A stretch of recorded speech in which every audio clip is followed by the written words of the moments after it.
GearNetwork.com.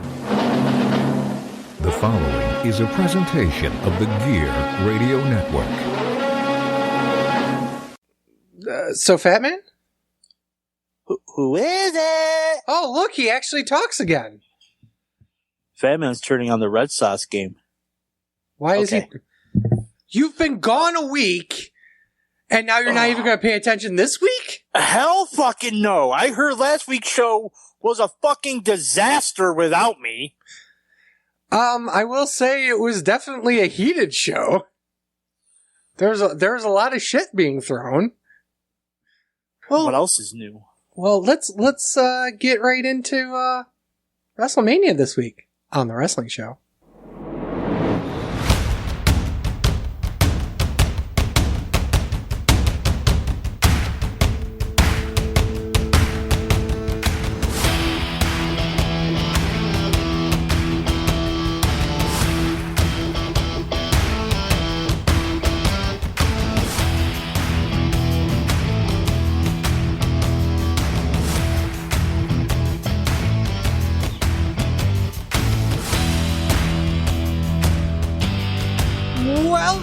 This is Sleazy. And Sleazy is so glad to hear it. This is the Fat Man. Oh, thank God. Talk. Welcome, everyone. Talk. Oh, my God. He's dealing with 2 infections. There's on a shit ton of antibiotics, but he's here. He's better. Let's talk about fucking WrestleMania. Well, let's first introduce our special guest, Ryan Williams. Welcome back. Hey, Oh, he's very special. Oh, this is great. I love this already. I don't listen to it until Saturday, but happy 420, everyone. Oh, yes, that's right. We are actually taping this on 420. Okay, so let's get right into WrestleMania. So for night 1, I used John Cannon's star ratings because I was sick and his was already up. Night 2, I was still sick, but I watched it live. And I'm like, you know what? I didn't look up the star ratings. Let's do Fuck Dave Meltzer's for night 2. So we actually did Meltzer's ratings for NXT. TakeOver. Yes. Okay, so let's start with night 1 of WrestleMania. Because fuck you. I was so happy you came back for this. I really am. WWE Championship. Brock Lesnar defends against Drew McIntyre. 18 minutes and 20 seconds. Canton gave it 4 stars. Kind of think he's an overrated piece of shit. Well, For how much? I gave it 3. I thought it was good. It wasn't great. I have very little detail because, again, I felt like shit, so I wrote the least amount possible. The distraction finish by MVP was stupid as fuck. Be like, hey, Drew, hey, Drew, hey, Drew, hey. That was dumb. Hey, yo, hey. It's one of McIntyre's worst pay-per-view matches in a while. But it's still a good match, 3 stars. I pretty much agree with you. I gave it, although I 3 1/4, because of course. I agree with It'll be over him. just a little bit because I guess I was feeling better than he was. So Fat Man has Canton's ratings. I actually have Meltzer's ratings in front of me too. Meltzer gave it 3. Again, I could have looked them up, but I just didn't write down John's for night 2. So I'm like, fuck it, let's do Meltzer's for night 2. I did Meltzer's. So I have him. So we're going to say it's 3 3/4 was Meltzer. What a mark. Yeah. Well, John was even being more of a mark. Ryan? What is that? What? Like, I don't get why. It wasn't bad. Like, this was a good match. I didn't see what was missing out of it. I even enjoyed the MVP thing of yelling at Drew just because it was foolish enough to work, especially with your first crowd in fucking 1 year, 1 month, and 1 day that they kept pushing and promoting throughout the whole show. Like, even with the half an hour rain delay, this was the perfect match to open up. This was the perfect finish. The Round Kid didn't die. Yeah, let's talk two quick things about that. Number one, for the first time ever, we did have a rain delay at a WrestleMania. What do you think of the promos that happened because of it? I love Shane McMahon just being shoved to the side for the next promo. It's our time now. Okay, sorry, boys. I don't run this fucking organization or anything. I fast forwarded because I didn't watch it live. Really? They were probably one of the best promos that you'll see this year. Because unlike most fucking promos, they were off the cuff. They had to be. Otherwise, you're going to have Exactly. But you had guys like Kevin Steen cutting a fucking promo for the first time by himself without having to be fucking overproduced. It's great. It was phenomenal. You did yourself a disservice there, sir. I don't give a shit. I know you don't. You never do. Sure don't. And then you'll go back and watch them and you go, it wasn't that good. That's you in a nutshell. I will not go back and watch them. Because every time I rewatch this, I'm going to fast right forward through it because there's no point. Set the tone, dickhead.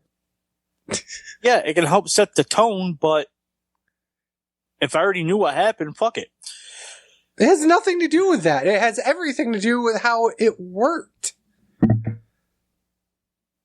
Cool. Tag team turmoil. Go fuck yourself. How's that sound? For a shot at the women's tag team titles on night 2. No.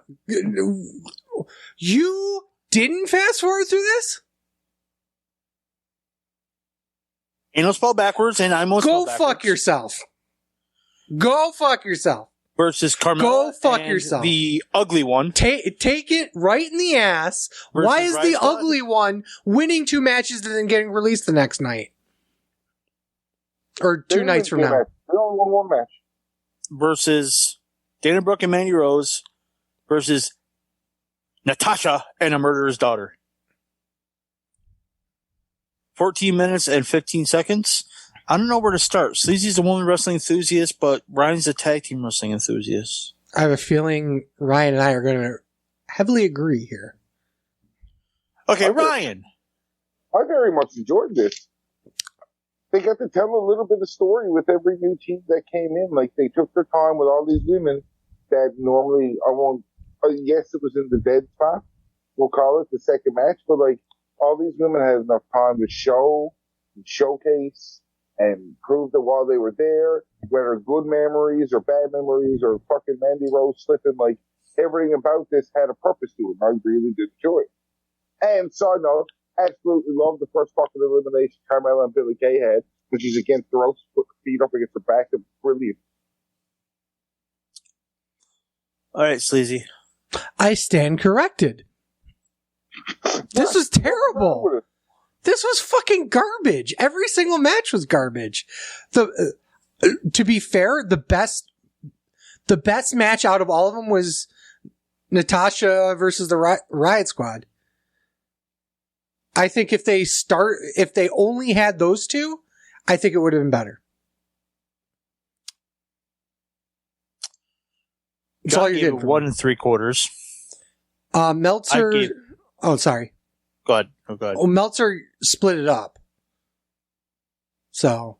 How each match? Yeah. So each match he rated separately. Mark. Yeah. So what was the rating for each match? So he rated. Okay. So the first match 0.75 stars. Second match half star. Third match star and a quarter, and the final match 1.75 stars. It's like a 1-star average. Yeah, give or take. 1.5 star average. Yeah.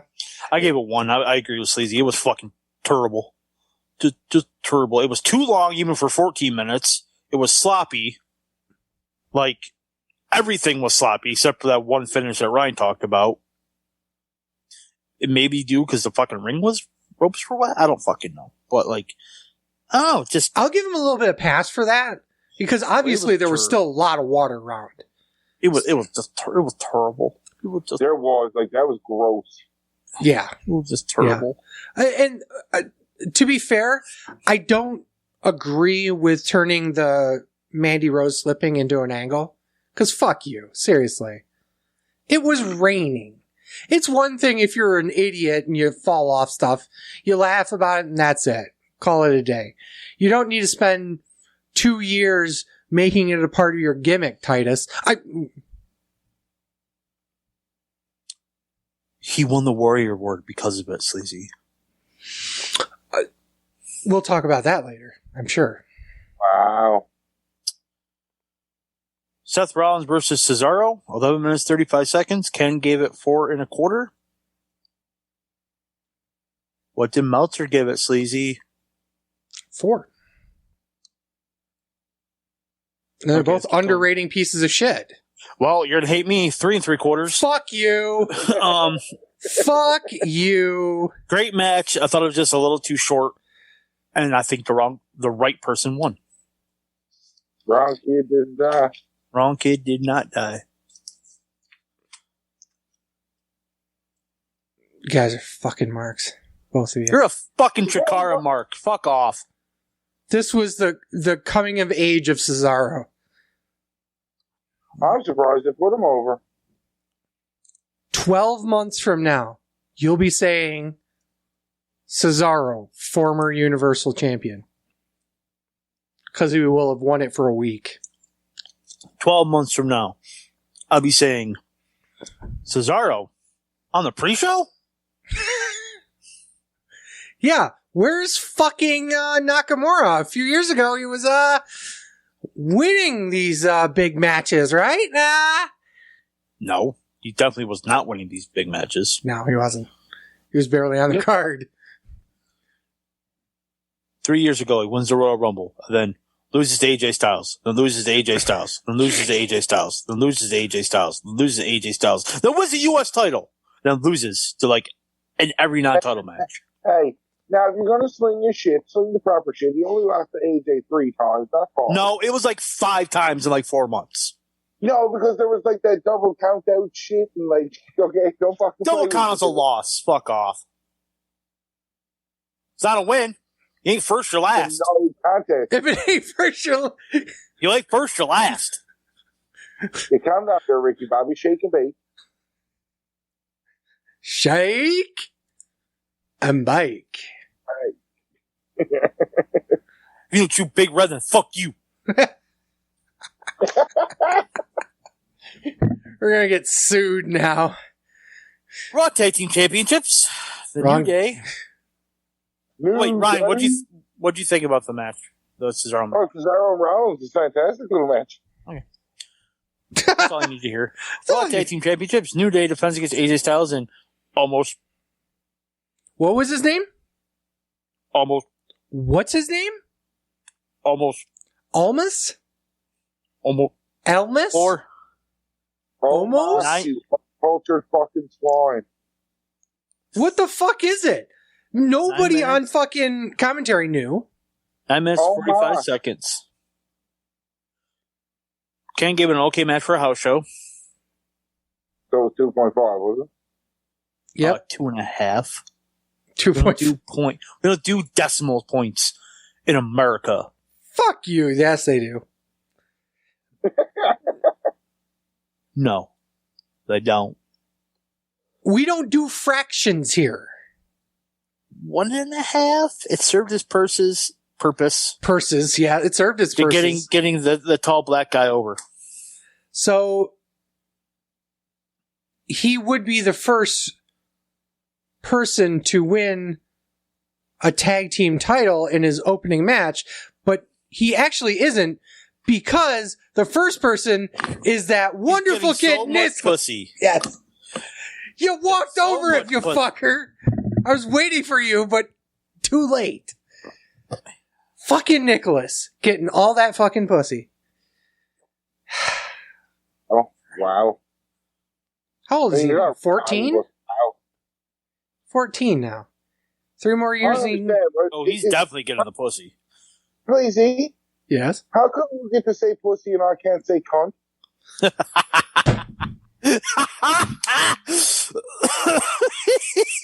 Yes.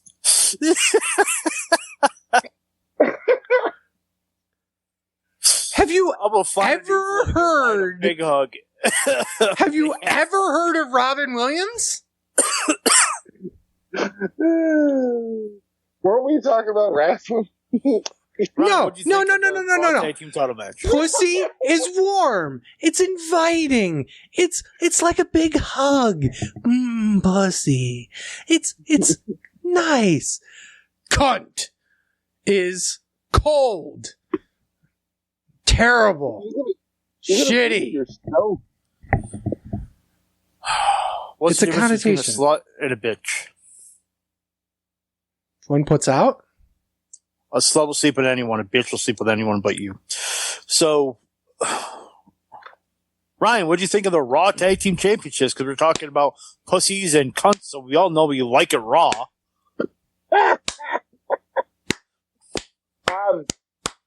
In terms of how the match was, like, what am I going to say about it? This was a super squash. The New Day kind of was the right team to do it for because they'll get fucking anything over. For what it did, cool. AJ now being the Grand Slam champion. More so was a cool little. This had AJ Styles just being fucking amazing. I'm curious on who's going to take the belts from the boys now, because technically, just put Omos in the ring and, like, you're fine. It'll probably eventually be the New Day somehow down the road. Oh, we need to talk about the big thing about this. The New Day's kryptonite. Black people. Big black people. Big black people. It's black on black crime. We're going to get thrown off the air. No, man. I just want to say hello to my boy Omar. That's two more taken care of. Still cage match. Oh, wait, what did Meltzer give it? 2.25. Oh, fuck off. 2.25. By the way, I agree with you, Fat Man. It's a 1.5 star match. All right. Still cage match. Shane Members and Braun Strowman. 11 minutes, 25 seconds. Ken gave it 2 3/4. I kind of agree with him. It wasn't bad for what it was, but decent match, cool fucking finish. Oh, only the finish will be remembered. Nothing else about this match will be remembered at all, and it was a terrible match at that. Okay, so why when they do that type of match in NXT with an Asian chick, you're fine with the match? But when they do it at WrestleMania when there's no Asian chicks in it, you're not okay with that style. yeah, I wonder why. Wonder why, Ryan. Ryan, I really wonder why that is. That's kind of obvious, probably why, right? Just asking. Yeah, no. We need to make sure that we know exactly where Sleazy's biases are. No shit, Sherlock. The fuck kind of show is this? It's obvious stay on the wrestling show. Fuck me, Indy Hartwell, some smoke show. Oh, he's watching NXT. Oh, okay. I'm like, what? Oh, yeah. Meltzer gave it a star and a half. Meltzer gave it a star and a half. Oh. Underrated piece of shit. I kind of agree with Meltzer. So you're wrong. Yeah, well, what else? This is John new? Morrison versus Damian Priest and Bad Bunny. 15 minutes of the night. No. 15 minutes and 5 seconds. Kenny gave it 3 3/4. Ryan says match of the night. Fat Man says 2.5. He wasn't impressed with Bad Bunny, and he shouldn't have been doing moves that he was doing. Nope. Emma says 3 3/4. Okay. That was way better than I thought it would be. Bad Bunny looked fucking awesome in the match. We can debate between him and Pat McAfee on who was better. I think it was Bad Bunny. Ooh. We're gonna have a little talk. But no, it was super. He was super impressive in there. Ryan? Oh, I agree with that, man. I think that's great. Okay, I'll put it this way. Obviously, Bianca Belair and Sasha Banks was the real match of the night. But to me, for the more excitement and just holy fuck, what a match compared to, obviously, they had a good match. It was unexpected. How about that? Yeah, like, it just kind of was all like, your expectations were kind of like in the middle. They weren't low, but they weren't high. They were like, okay, it'll be a decent match. But then he just fucking blew you out of the water. Every time I used to wrestle and not bump, every now and then I'd have a match and I'd bump and everybody would be like, holy shit, it was that. Holy shit, Ryan's actually doing something in the ring. Holy shit, he took a bump? What the fuck? Whoa, he actually did something. And now he's the man takes 12 bumps in his career. He took. Yeah. Oh, I'm not retired because of the bumps. I remember TJ Marconi looking at me dead-eyed and said, you'll probably take more bumps this year than me, kid. I'm like, fuck you, piece of shit. Fucking tall fucker. Sleazy, what do you think? Okay. That was a good start. I actually agree with your guys' ratings, okay? It was unexpectedly good. I do have some nitpick / little irritants. Having Bad Bunny, now, let's touch on the Pat McAfee thing. The difference between Bad Bunny and Pat McAfee is that Pat McAfee was an actual athlete before he came into WWE. So, I almost gave him a little bit more credence when he came in. Bad Bunny, I gave him nothing. I thought this was going to be Maria Menounos all over again. Okay? What he did in the ring was pretty goddamn good. My only problem, if anything, was that he got too much offense in. Because you're taking a guy who's not a superstar and having him do Falcon Arrows and Canadian Destroyers? His shine was very long for a match that, once again, he's not a real wrestler. What are you doing here? That being said, it was good. It was a great match for a one-off. I don't see Bad Bunny ever doing another match ever again. I don't see him. Oh, he might. Here's the reason why. His tour tickets went on sale like 3 days after Mania. Yeah. And it's sold out in like 30 minutes. The whole tour. That means nothing. It absolutely means nothing right now. People will buy $200 tickets to fucking Three Dog Night right now because nobody's touring.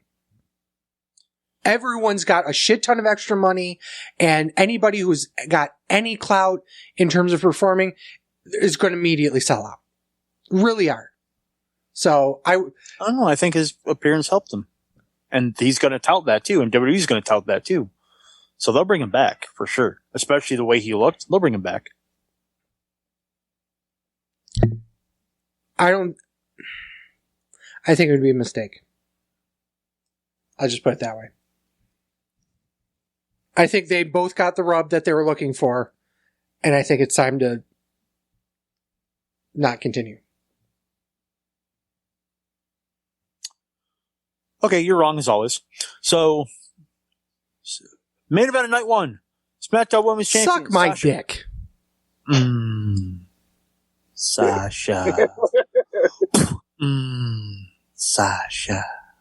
Oh. Oh, sorry. Banks defends against Bianca Belair. 17 minutes and 15 seconds. Kenny gave it 4 stars. Sleazy's a woman wrestling enthusiast, but there's no Asian in it, so what, 2.5? No, I agree with Canton, and apparently agree with Meltzer as well. Fuck, then I'm wrong. Yeah, 4 stars. I mean, it was a great match. It was an emotional match. It was a historic match. Yes. Sasha was on her game against Sasha Mark, but when Belair was like crying in the beginning of that match, Banks is giving her a look like, stop it. Yeah, but there was still, to be fair, she's got to play the heel. So yeah. Right. But also Banks is like, she understood the moment too. But, like, it kind of went on. But it wasn't her first moment. Fuck, the same thing happened with her and Bailey. So to have her give her shit to Bianca would be I'm not saying she disingenuous. gave her shit. It just gave her a look like, you're crying, okay, we're in the moment too, and it's like, you're still crying? You're still crying? I'll let it go. Yeah, that's... Come on, we gotta go. We gotta start. Well, no, they did. Started, like, am I the only one that thinks in that situation, my first instinct would have been, cool, you're still crying, eh? And walk over and turn it immediately into this, you don't belong here, slap? Yeah. I would have. I would have too. Honestly, that's a failing on Sasha's part. Yeah. So.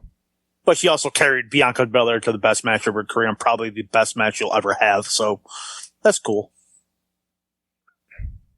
You motherfucking Mark. Yep. I ain't going to deny it. You know how my feelings are towards Sasha. You know how my feelings are towards Bianca Belair. Yeah. So. That match was 90% Sasha. So cool. The 10% was the hair whip. Heard round the world. Ooh. Oh, man. And her gorilla pressing her walking up the stairs. I was like, that's cool. She almost fucking dropped her, though.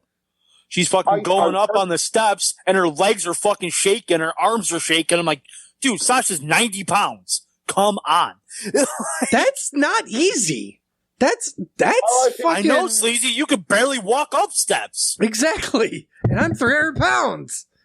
All I pictured was when Macho Man and Big Show or Giant were going up the stairs on WCW Nitro, and the stairs buckled under Show's weight, so like they all tumbled. No! I remember that. That was fun. That didn't look fun for Savage. Yeah, no, but still. So, Ryan, what'd you think of the match? Oh, 100% match of the night. They told a really good story. I enjoyed from start to finish of all of it. I didn't care so much, like, I wasn't as picky over that crying spot as you guys were, I guess, because I felt like it added to the match, especially when I've looked at previous Sasha Banks matches where even in those moments, Sasha Banks is going to be the heel there, and she's going to be like, cool enough with it, it's fuck you guys, right? Like, so I knew that was coming, so it wasn't so bad. Overall thoughts on night one? Third best show of WrestleMania week. I thought it was pretty decent, but also agree. I didn't watch the second night of NXT because I was on my deathbed.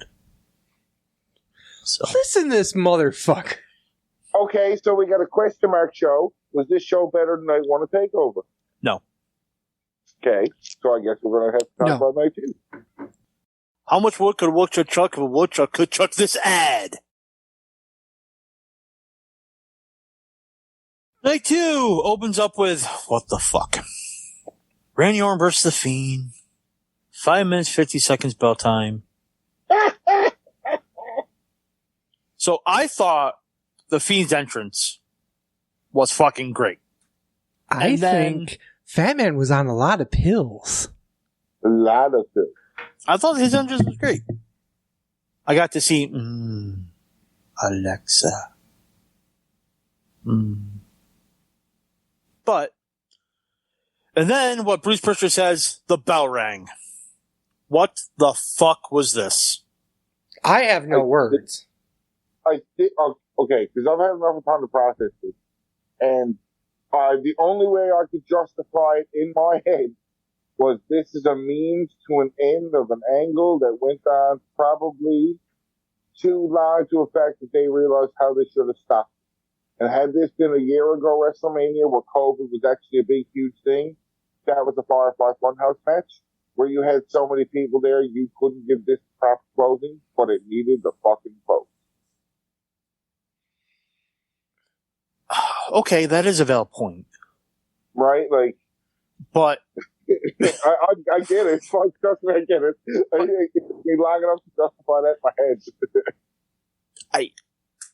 Dud. It was fucking terrible. Meltzer gave it, sorry. Fuck Dave Meltzer gave it a -1 star. It was bad. And what Ryan likes to say, wrong kid died, but if you're doing it as a means to an end, I don't know. Well, I don't know if you were going to bring this up or not. This was one of the matches that supposedly had changed. No, I was not going to bring this up. Okay. Because I didn't see this. Yeah, supposedly, up until the beginning of night 2, or the day of night 2, The Fiend was going to go over. And they were writing Randy Orton out. Yeah. My problem is why? Yeah. I mean, I don't get... Here's the other thing about it, is that they spent a shit ton of money with Tom Savini doing that whole crown gimmick for Alexa. Why? There was only one way they were going to use that. I mean, how do you use that after the fact, you know? Do you use that post-win? That makes no sense. So I don't get that. And what the fuck was that, by the way? No fucking clue. Okay. Did they explain it on Raw? Because I didn't watch Raw. Alexa Bliss turned heel on the Fiend. Because the evil that's in Alexa Bliss realized that in the beginning she needed him, but then she realized she could do all the evil shit and better than he ever could. So why the fuck did right? Like, and now she got a new creepy friend that's basically a she-fiend. Well, I hope it's a she-fiend. Like, I'm actually still very fucking excited over where she's gonna go. Okay, so that makes kind of sense. No, it doesn't. What the fuck are you talking about? We've talked about this. No. Fuck you guys. This was fucking ridiculously bullshit. Anybody who thought this was even close to passable as even watchable is smoking a lot of fucking pot. Ryan, I bet you loved it. No, I hated the match. If they're going to try to make it make sense, I guess that's an doing the right thing. It's an okay explanation. It's not the best, but they could have come with better, but they could have came with worse. So whatever. Cool. The match was fucking garbage. Absolute fucking trash. Everything was trash about it and should never be talked about again, excuse me. Women's Tag Team Championships. Shayna Baszler and Nia Jax versus Natasha and a Murderer's Daughter. 14 minutes, 20 seconds. Meltzer gave it... Sorry. Fuck Dave Meltzer gave it 2 1/4. Sleazy, go ahead. Why did you waste our times with this? Double dead spot. Terrible match. Wrong people went over. Yeah, Ron Kidd 100% died.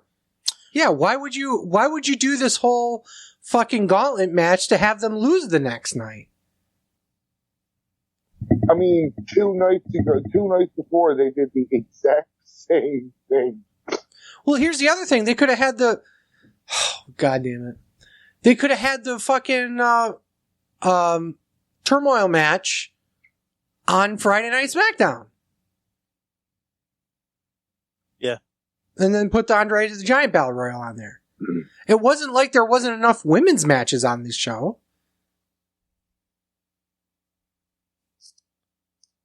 There was 4 total on the 2 nights. Yeah, I know.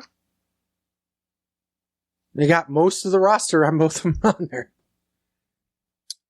I do want to... we'll talk about that later. Well, okay, hold on for a second, man.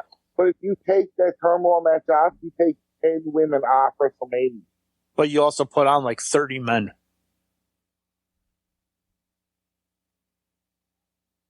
In a women's empowerment world? Yeah, fuck off. I am a firm believer, and this may be old school thinking, not everyone has to be on WrestleMania. Man, woman, Child. Nicholas. It doesn't fucking matter to me. It does not matter to me. If you do not have a story going into WrestleMania, you should not be on WrestleMania. Yes, I understand. In a regular year, you're on the road 300 days a year. You know, whatever. I get it. You worked your ass off to be on Mania. But if you're Zack fucking Ryder and you're sitting dead at home, you're just on house shows and jobbing on Raw, why should you be on WrestleMania? So you can win the Intercontinental Championship. Fuck you. Or win the tag titles on a pre-show. It doesn't fucking, with no story. I'm that type of person. Hold on Only now. the main story should be on Mania. We had a story. No, they didn't. Yeah, they did. Because they were teaming the bars up because Hawkins couldn't win. And FTR was like, haha, we'll beat you and we'll do a WrestleMania in your hometown. Haha. Like, that was going on for weeks. That was going on for a week. 1 week.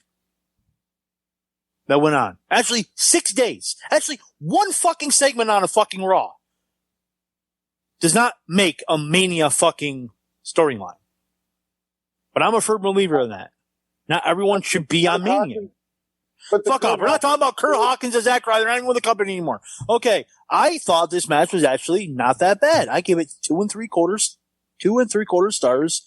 I thought it was way better than I thought it should be, but I agree the wrong team won. Ryan, did you send some very funky weed to Fat Man?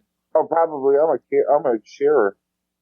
I mean, I don't know what the fuck's going on up there.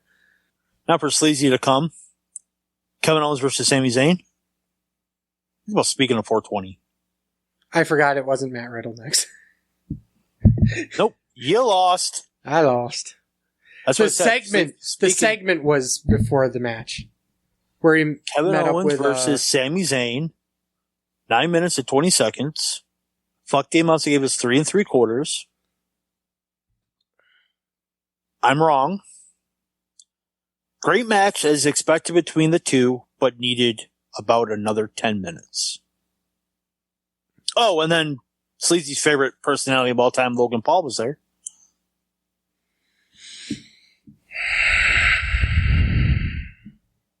Shoot me. Bang. Thank you. First of all, why in the God's fucking name did Logan Paul was anywhere near this? Because if you searched up either Logan Paul or Jake Paul over the past little while, something big was attached to it. Regardless, that was WrestleMania, that was boxing, like, just searching that name would get more eyes on stuff that would never been on it before in terms of, like, pay-per-view bars and stuff. That's the exact reason. Whether you like it or not, it's different. But that's the reason why. Yes. Logan Paul's boxing match with an MMA guy. So a YouTube star and an MMA guy had a boxing match. Drew hundreds of thousands of buys. Millions upon millions of dollars. His match with KSI was even more profitable for the two of them. Because KSI wasn't even a fucking MMA star. Okay, whatever. You're making my point for me. There's another example. So. Yeah, and also, why? He's a piece of shit. We all know this. No, not enough people know this. Because otherwise they would be throwing thousands and thousands of dollars at him. The guy's a piece of shit, and he's always been a piece of shit. It's not like... Now, obviously, there's the one piece where he's making fun of fucking assholes. Oh, God. He's sitting there trying to make light of the suicide force in Japan. Now, keep in mind, we're in a situation here where there's a lot of anti-Asian violence in the U.S. So you're going to bring a guy who's known for making fun of dead Asians because they killed themselves on a very important show. Real smart. This guy is an asshole before then, too. He's gotten himself thrown off of many different platforms because of the stupid things he's done and stupid things he said. Nobody researched him at all. They just saw the 40 million YouTube subscribers that he has, or 30 million, or whatever, however many he's got. And they saw the fact that he was making bank on fucking boxing matches. Because of the 40 million YouTube subscribers, 1% of them have enough money to spend $30 on a boxing match. That's the only reason. It's legitimately the only reason. It's fucking bullshit. Do you hate seeing Mike Tyson around? I do. Yes. Did you feel that way in 1998? My thoughts No. and feelings on the business back then were different. That was 22 years ago. The world was different then. I was different then. I was a fucking teenager. But he raped people. Yes, he did. And he was involved in the main event of WrestleMania. Yes, he was. And it drew bank. Not saying Logan Paul drew bank for this Mania, because there's no reason. I agree with you with him. There's absolutely no reason for him to be on this show, because you're going to, I doubt one person bought WrestleMania going, oh, Logan Paul's on it. Exactly. But you didn't have to buy WrestleMania. You could if watch you it. were a subscriber, if you were somebody that wasn't subscribed to WWE Network beforehand, It still wasn't going to make a difference. No. I really believe it wasn't going to make a difference. And I feel like that it overshadowed the match that Owens and Zayn were going to have. What do you think of the match? It was a Kevin Steen El Generico match. What did you think it was going to be? It was great. They're in Mexico with the orphans.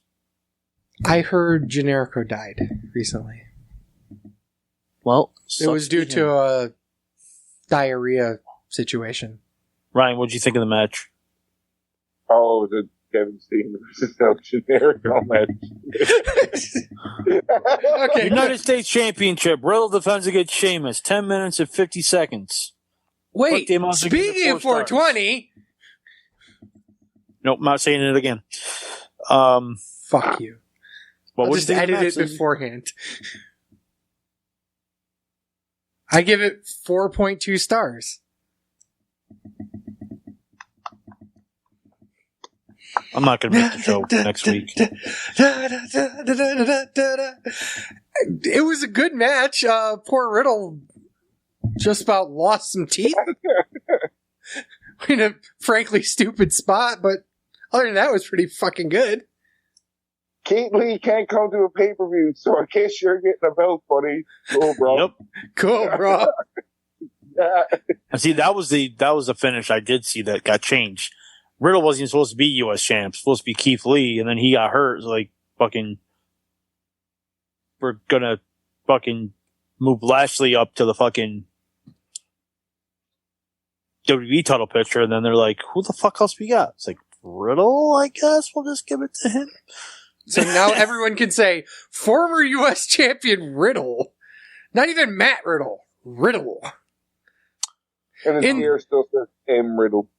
I want to point out it was the battle of the lost first name versus the lost last name. I also gave it 4 stars. I'm wrong. I thought it was a great match, physical as fuck. Mm-hmm. Oh, yeah, you knew that was coming. Mm-hmm. Yeah. And that's pretty much it.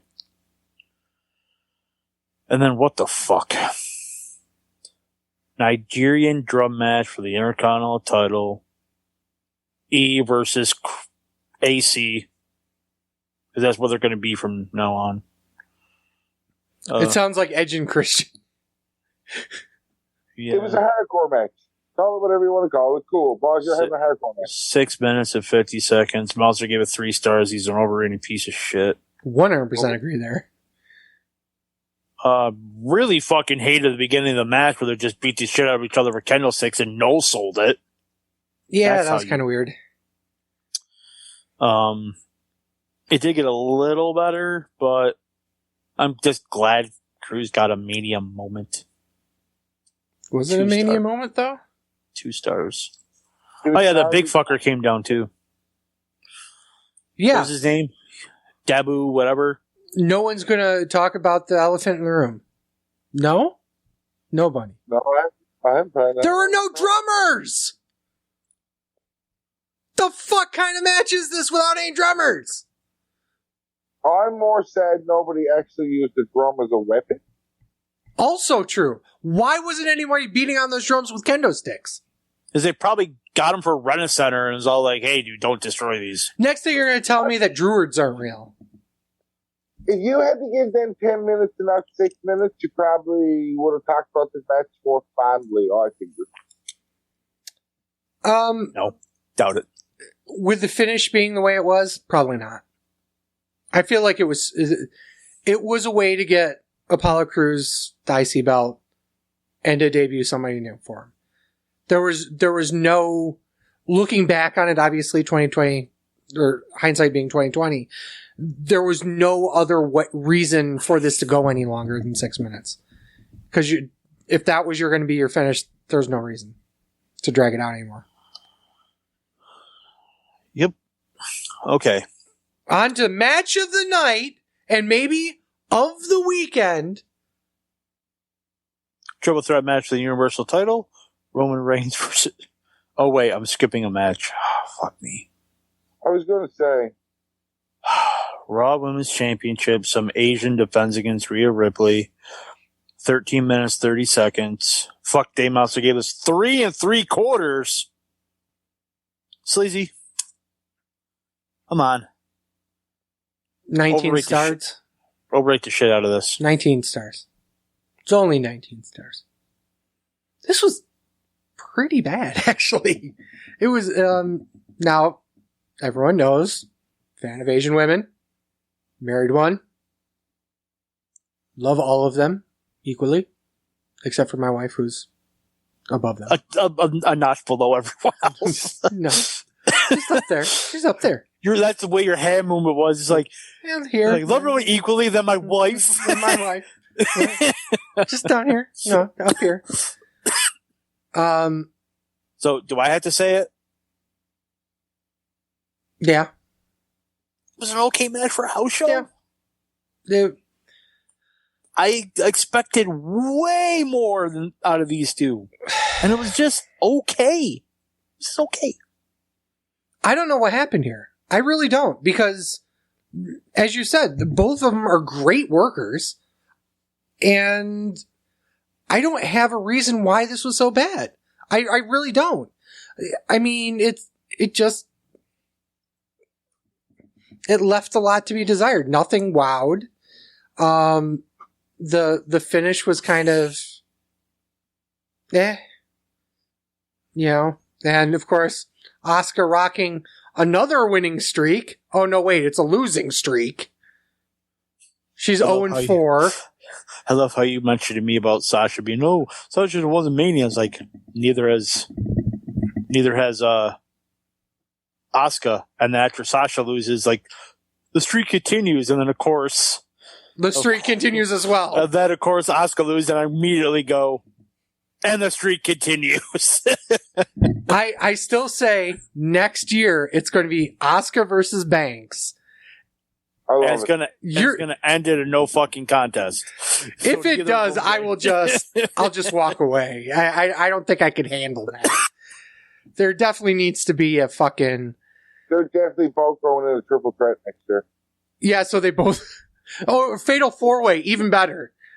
So that they both don't win, but they don't lose. No, a fatal 4-way elimination match where they both get eliminated. 1 and 2. Ooh, that's good. I like but that. But neither of them pin each other. So, brawl out. Ryan, what do you think of the match? I guess I expected enough of this match to be going, this is going to be a cool little match that I didn't hate the match when I watched it. I guess I didn't overhype it in my head. You know what I mean? Like, because I watched the match, I enjoyed the match. Okay.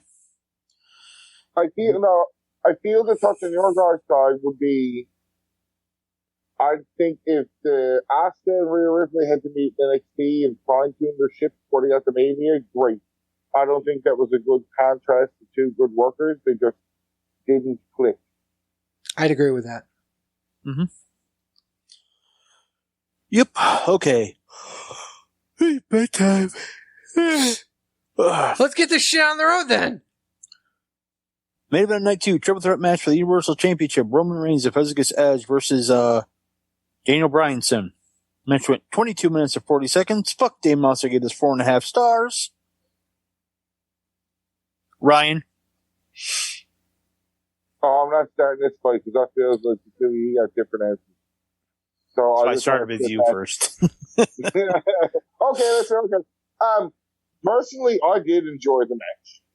I immediately called out the fucking Edge being dragged over the top of Daniel Bryan and the double pin thing when we were watching it. And then when Edge's shoulders hit the mat, I went, oh, they're just going to ignore that. I see. Okay. At least they covered their bases on that part of the finish. In our pool, I had Edge down. I figured was winning because I thought that's the train that they were going on and what Edge and Daniel Bryan. I should have fucking realized, like, LOL, Roman Reigns wins. But he should have won. That was the perfect defining moment of this heel run since he's returned. Now can I eat some popcorn and watch Stewie go? Sleazy, I know how much you love triple threat matches. I think the right person won. I will say that. Didn't like the match. Of course you didn't. Shocker shocks there.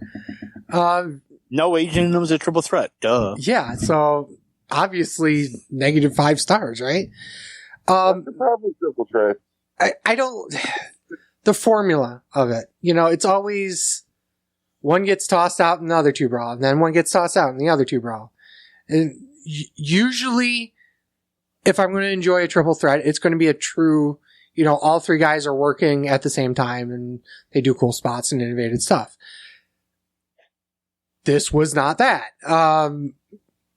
It wasn't bad, but it was formulaic once again. I did like the finish. I thought it was a great callback to a promo that Roman did a couple weeks ago where he said, I was just going to pin both of you and fuck y'all. So he did exactly what he said he was going to do. Yeah. 3.5 stars.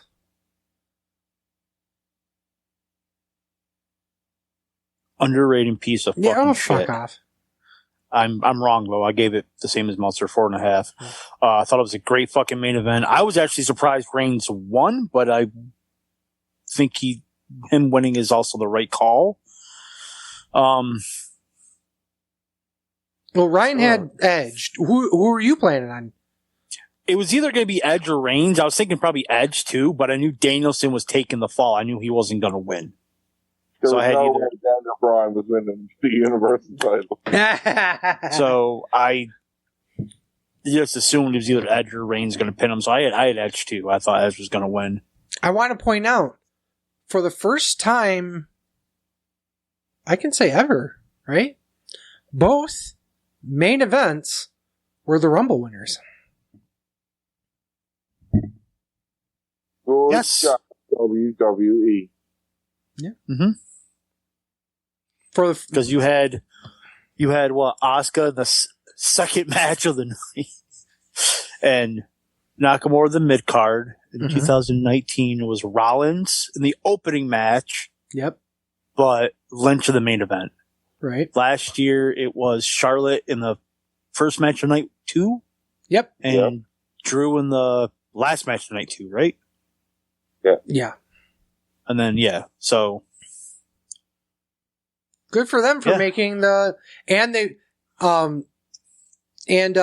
is also the first person to not win twice after winning the Rumble. What a cool, to me, that's a cool stat. It's a strange stat, but it's a very cool stat. Yeah. Let's say, what year? 2010, he lost to Jericho. Yep. Yeah. Yeah. Okay. Overall thoughts on night 2?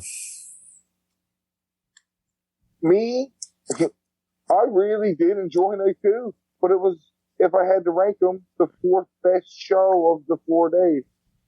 But I enjoyed every show all weekend. But if I had to rank them, this is number 4. I have to agree. I mean, of the two WrestleMania nights, night one was stronger, I thought, overall. I think night one was marred by the turmoil match, but The Fiend versus Randy Orton was a whole new level of stupid that brought it down probably way further than it should have. I have at least 2 matches that on night one that were better than any match on night 2. Yeah, night one was better than night 2. But there was nothing. But nothing wrong with night 2 in your opinion, or do you just think, you know what I mean? Yeah, I didn't think it wasn't bad for a WWE main event pay-per-view. It just wasn't as good as night 1. Or wasn't no one here as good as NXT? Yeah, but that's kind of a given these days. Let's ignore Fat Man for a moment and go to this ad.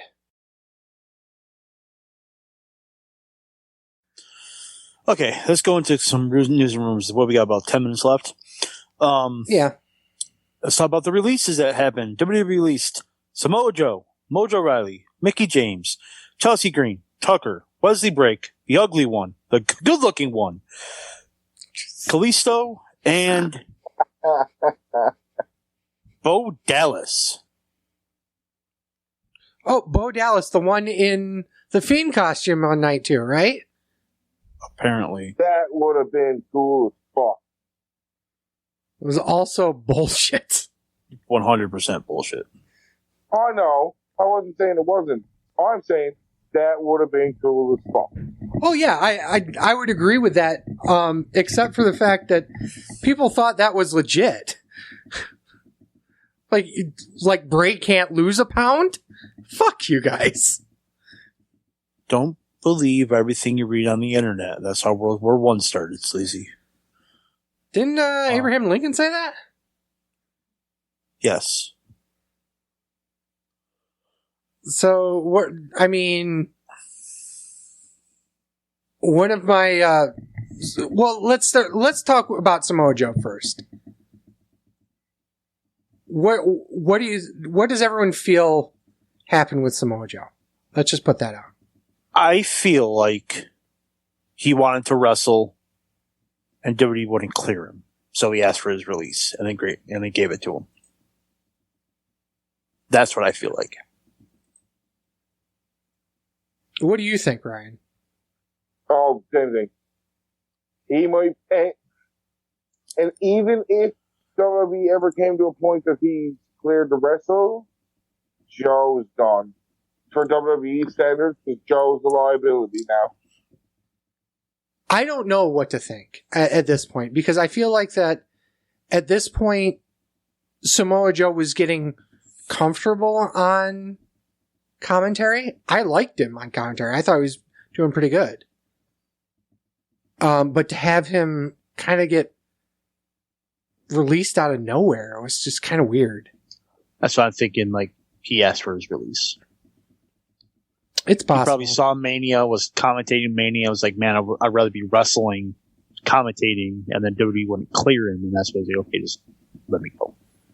So where does Joe go? We talked about it a couple shows ago. Did we? ROH needs a big ass signing. Yeah. Do I think you go to ROH? I doubt it. But ROH is the one that needs him the most. I'd agree with that. I think that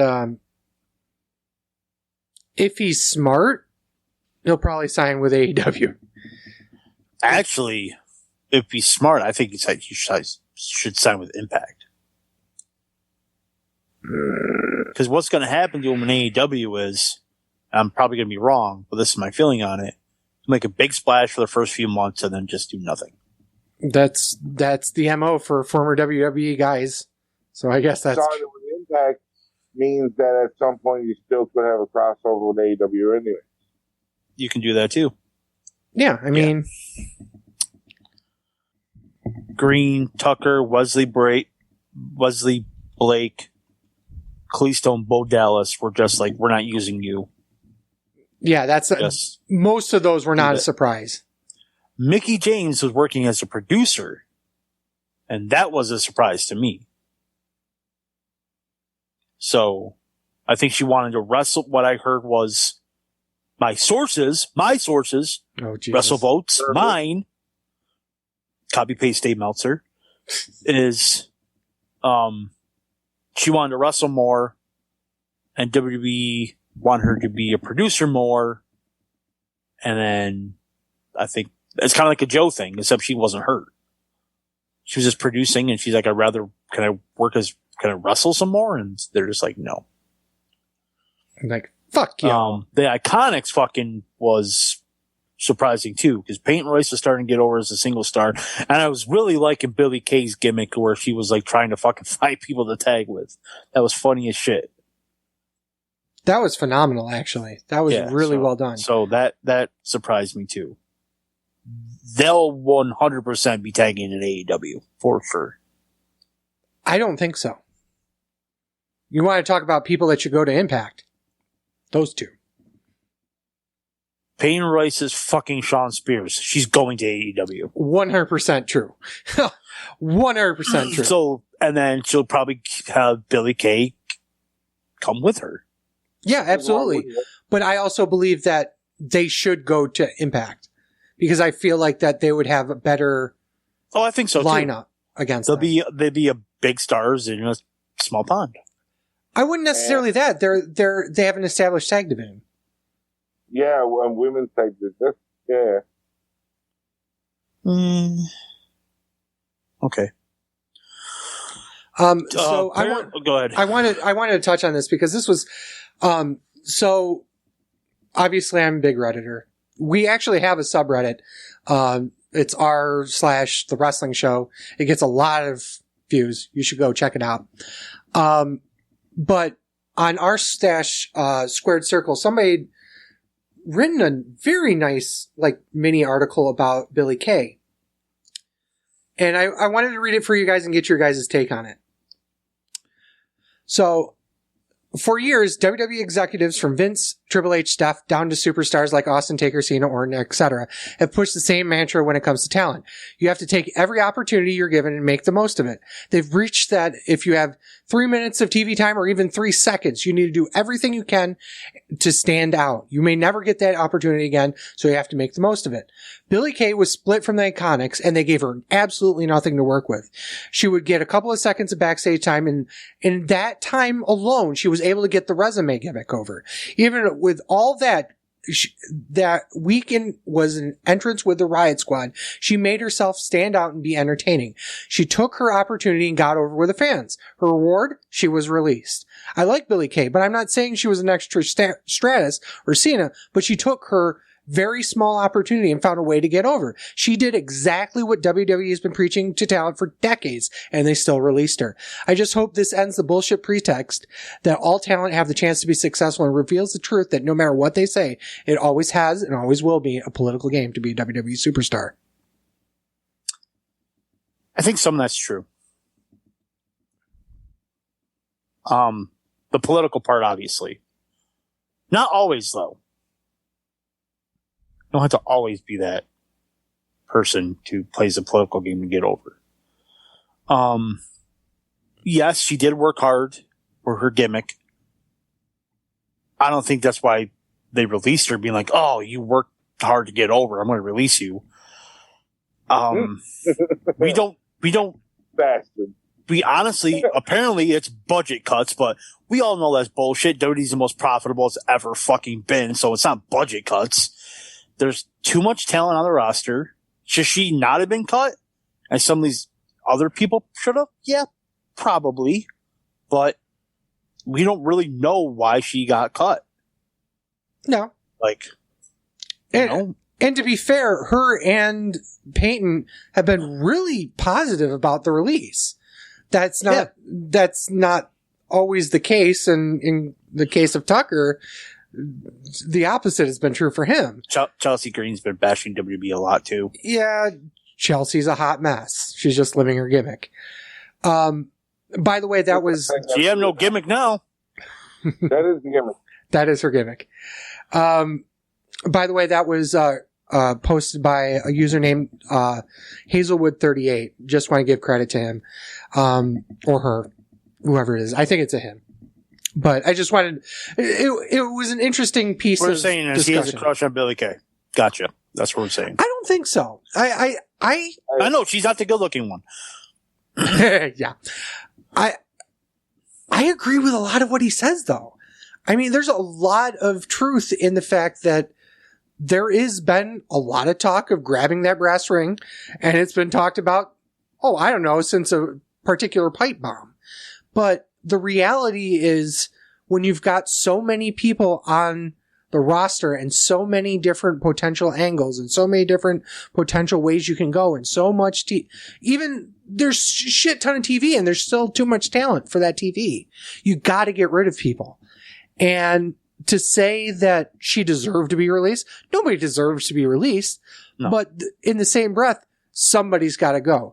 And from the way WWE runs their business, they tend to keep the younger talent, the talent they see the most potential money-making opportunities with.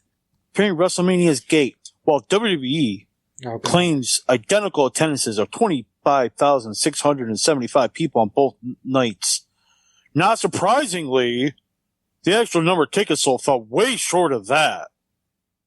The event drew 40,806 people for a total gate of 6.2 million in revenue, with paid tickets breaking down to 20,172 for night one and 20,634 at night two. And this is fucking stupid. However, in terms of, maybe it's not. Maybe it's the way this is worded. However, in actual people in the seats, it came to 18,328 for night one and 18,924 for night two.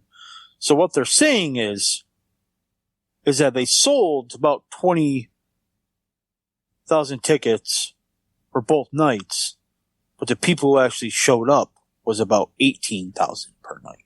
Which makes sense if you look at it from the fact that almost certainly every single ticket was bought by scalpers and resold.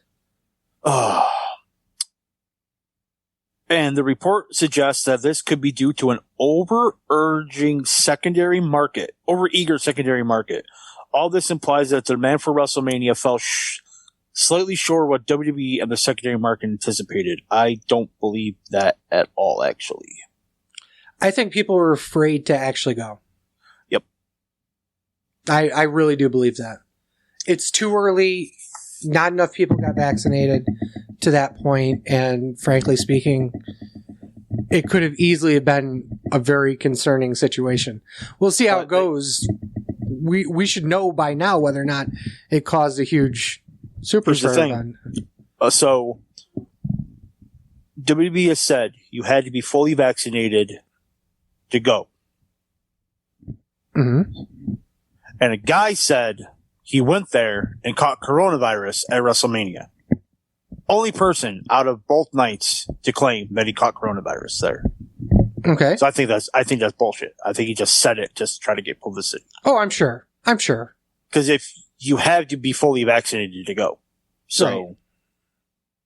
Yeah, we want to prove it. Yeah. Prove it, apparently, bitch. According to these amazing copy-paste people at WrestleVotes, or should I say Dave Meltzer. Fuck Dave Meltzer. Thank you. That next year's WrestleMania is going back to one night. I doubt that, actually. I think it will. I really do think it will. Because by then, they'll be able to run an event at full capacity. That's not why I'm saying that. I doubt it. Okay. I agree with you. Think they could fill a 1,000 or 100,000 seat stadium for one night. Why not try it for two? I think that would be foolhardy. I agree. But it's WWE. Why not try it?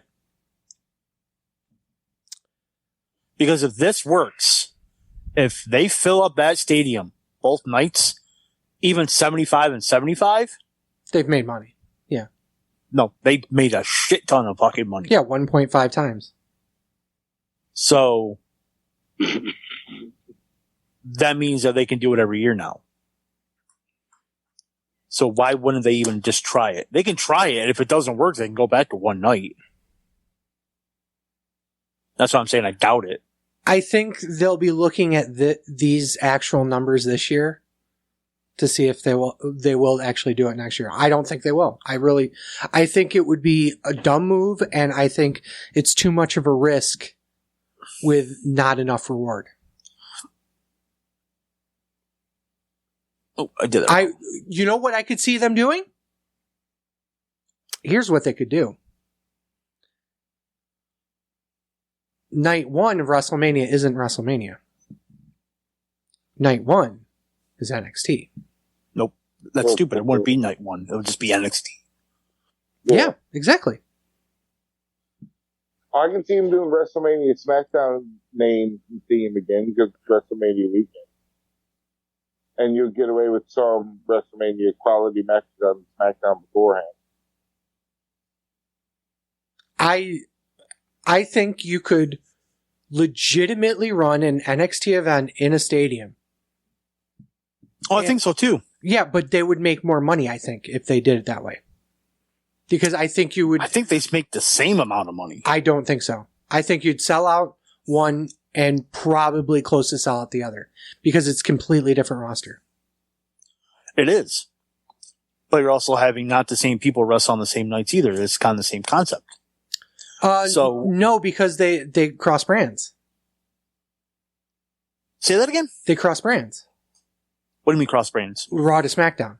Okay, but you can't have night 1 being Raw, night 2 being SmackDown. They did that. They didn't do that this year. Right. That's what I'm saying. Do the same structure as this year. Just do it. I mean, if you broke down the matches, like realistically broke down the matches, they could have. Oh yeah, they definitely could have. But that would do preferential treatment to Raw and preferential treatment to SmackDown.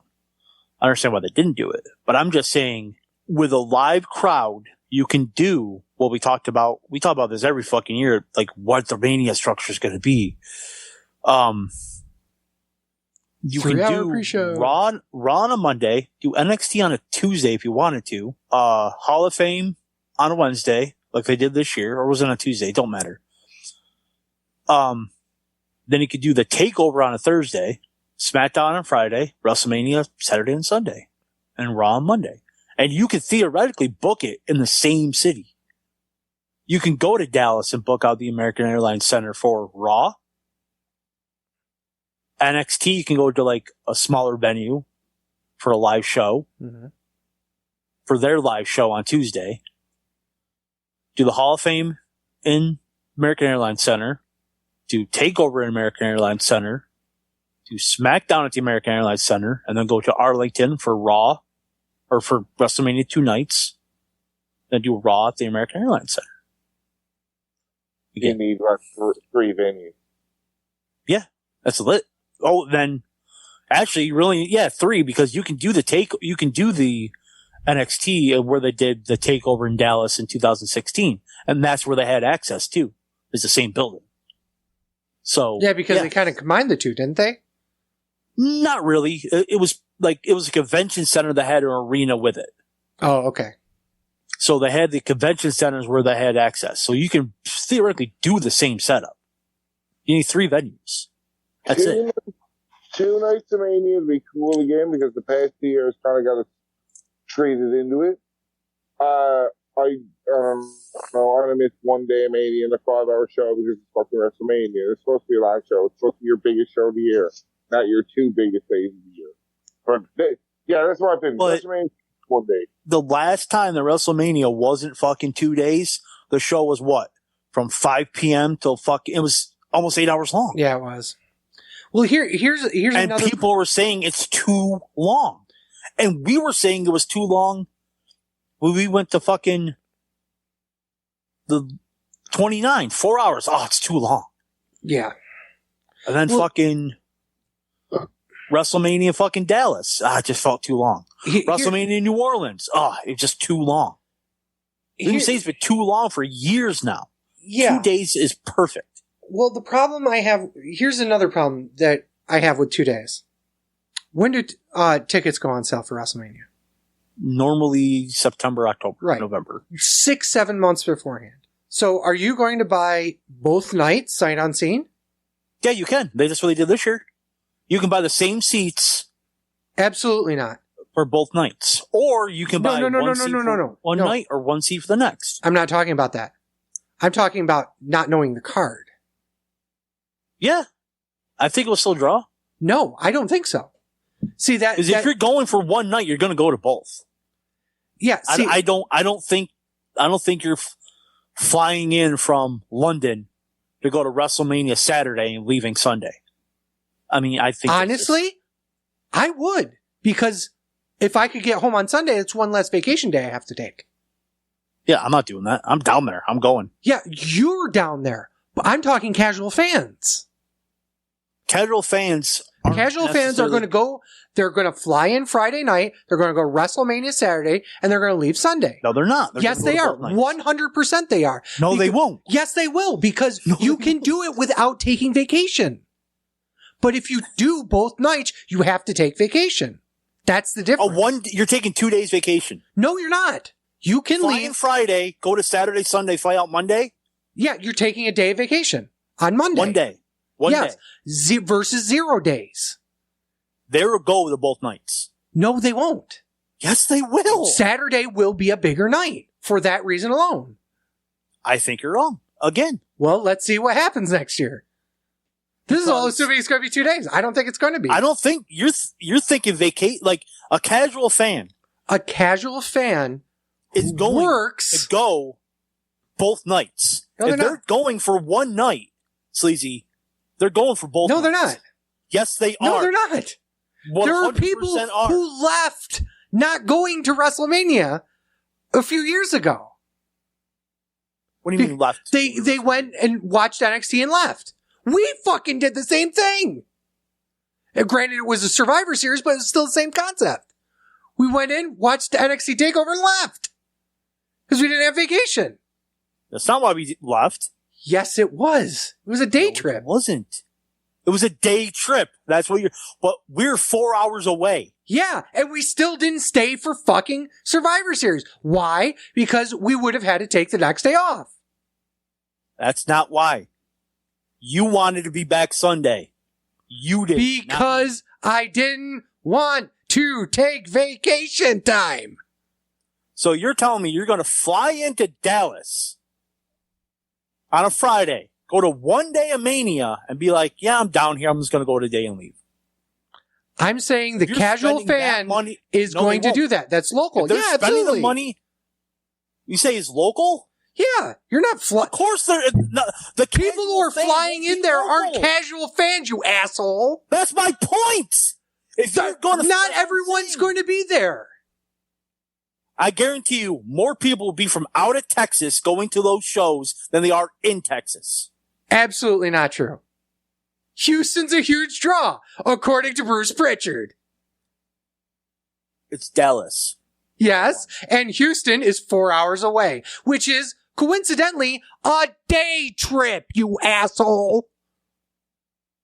But I'm guaranteeing you, because I've been to that stadium at a WrestleMania. Most people were not from Texas that I met. Things are different when you're talking about 2 days. Yeah, I guarantee you, you're talking about casual fans. I'm not. If people are going to fly in. WWE's bread and butter is casual fans. What the fuck are you talking about? Okay. But they're not basement. Go to Mania, though. They're not mother. So you're saying the casual fans aren't going to Mania. Yes, they are. No, they're not. The casual fans are absolutely only going to Mania. They're going to Access. They're going to Mania. Which for 2 days, they're staying. They don't have to. They're staying. No, they're not. Yes, they are. They're not. I don't know why you're arguing with me, because I'm bullshit. I'm fucking right. Because you're not right. I am right. If I'm flying from Rochester you to Dallas, aren't a fucking casual fan, you idiot. That's the point I'm making. If you're not a casual, I'm talking about casual fans, you fuck. They'll still stay. No, they're not.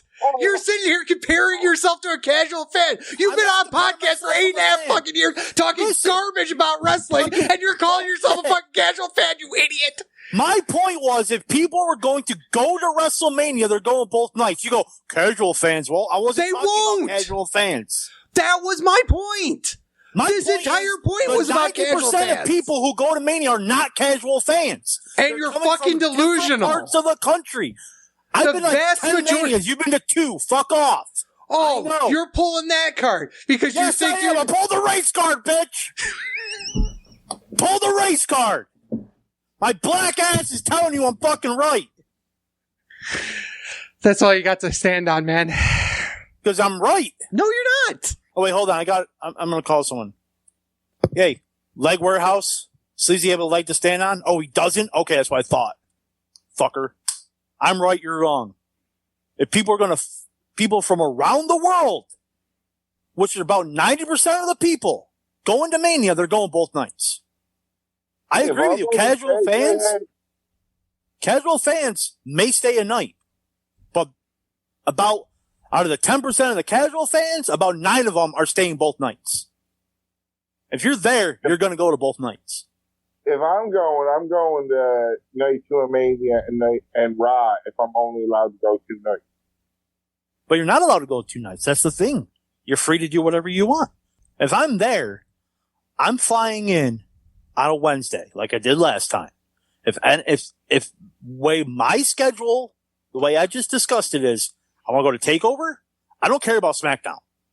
I honestly do not care about SmackDown. I go to TakeOver, both nights of Mania, and maybe the Raw after. Maybe.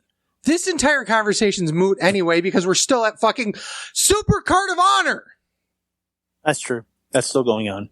I just thought that it was kind of weird that we were at Super Card of Honor and Elimination Chamber at the same time. I mean, things happen. Weirder things have happened. Yeah, like you being right, which you never are. All right, more news and rumors, which I threw this fucking down here. Let's get this over with. What, we still got news and rumors after all that? Yes. This fucking show's fucked. We're already at 90 minutes. Kenny Dykstra retired. Who the fuck cares?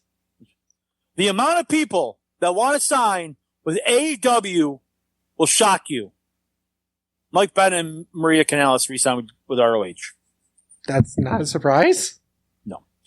Mauro Ranallo was to commentate the main event at Rebellion this Sunday. Cool little twist. WWE wants, speaking about fans in attendance, WWE wants fans in attendance for SummerSlam. Still no date or place. It's going to be in Boston. I hope so. Tom Phillips got demoted apparently to 205 Live. Will still oversee special projects for WWE on Peacock, and he's still a senior manager of on-air talent. He missed WrestleMania due to COVID protocols. I would call that a demotion. How is 205 Live a demotion? Oh, that's why I put demotion in quotation marks. Oh, okay. Last bit of news, WWE names. I'm not even going to fucking pronounce their last names. Somebody named Chris. I don't care, I'm going to try. Gentila, head of global communications, and Scott Zanghelina, head of revenue strategies and development. I don't know who the fuck they are. I'm not a reporter, so I'm not going to Google them. Good for you. And that's it. Fuck it. Ryan, what's your Twitter? Ryan Buck 85.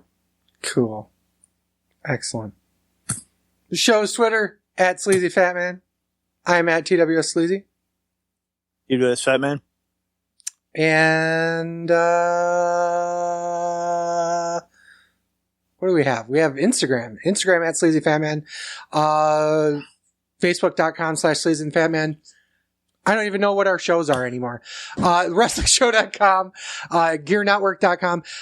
Follow us, subscribe to us on Spotify or wherever you get your podcast. Make sure you click subscribe and download because that really helps us out.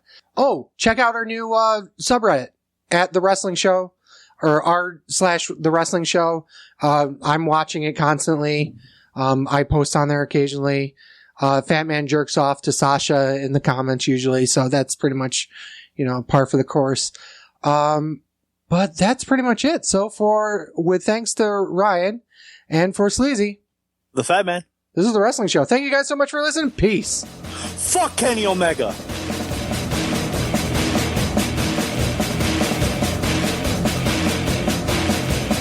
I'm a truth that you seem to run from. I'm an army of one. I'm a clip in your gun. I'm the pain in the game. The blood shedding your name. When there's nothing to gain, I'm the world gone sad.